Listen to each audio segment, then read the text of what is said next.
The premise of my presentation is action, action, and action. That's what is our belief. And this belief is based on innovation. When we started FIDR about a couple of decades ago, we started this because we wanted to have a different model of development, different model of reaching out to people. Because there was a traditional model, there is still a traditional model of having so much of outreach going out and reaching. And that's why I love people with technology, people with innovation, to talk to them, data brains of the world, dimagis of the world, who have different ways of looking at scale. And I say this with all feelings because I represent, we majorly work in Odisha, where human development indices are yet to come up to a level where different Western Indian states or other Indian states are now, number one. Number two, we believe that the community is willing to work, raring to go, but we haven't been able to, as I'm talking about myself, we haven't been able to constantly give them the technology, constantly to give them the idea, constantly to give them the energy to go ahead. Now, I believe that the role corporates, somebody was telling us that per district the budget would be 18 crores, which is a huge amount. We, in FIDR, we work a lot with the left-wing affected areas where the collectors have even more powers in terms of budget and in terms of spending of the budget. They have much more powers than the rest of the districts. But my problem is, I don't have innovations. So if CSR can help us in innovations, there is no dearth of resources in this country.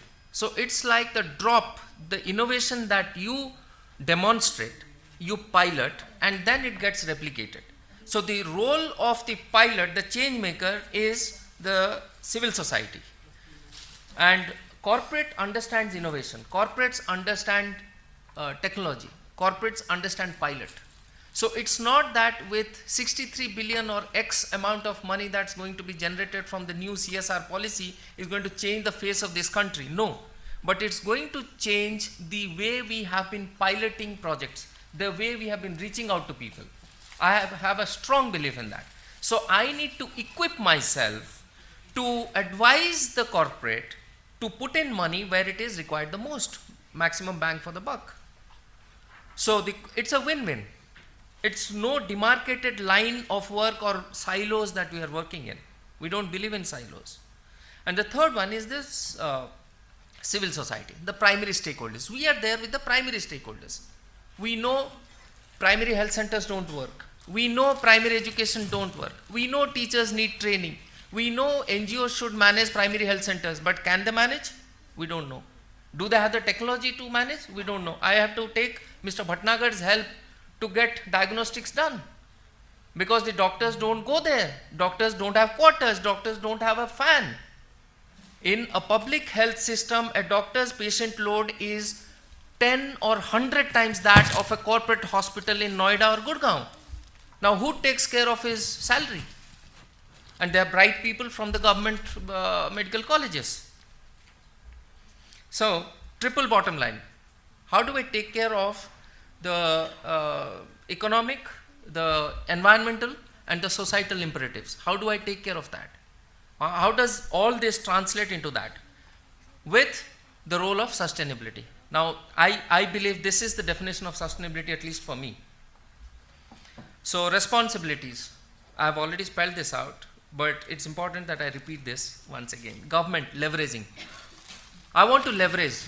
I often use the analogy of, let me skip this. I often use the analogy of hydraulic. If I put X pressure, the other end should generate 10X. If I am talking about women groups, the other end should give me a project under National Rural Livelihoods Mission. The other end should give me a Mahila Krishak Sasastrikaran Pariyojana program. This is leverage. We have tried this in Odisha. We are still trying that.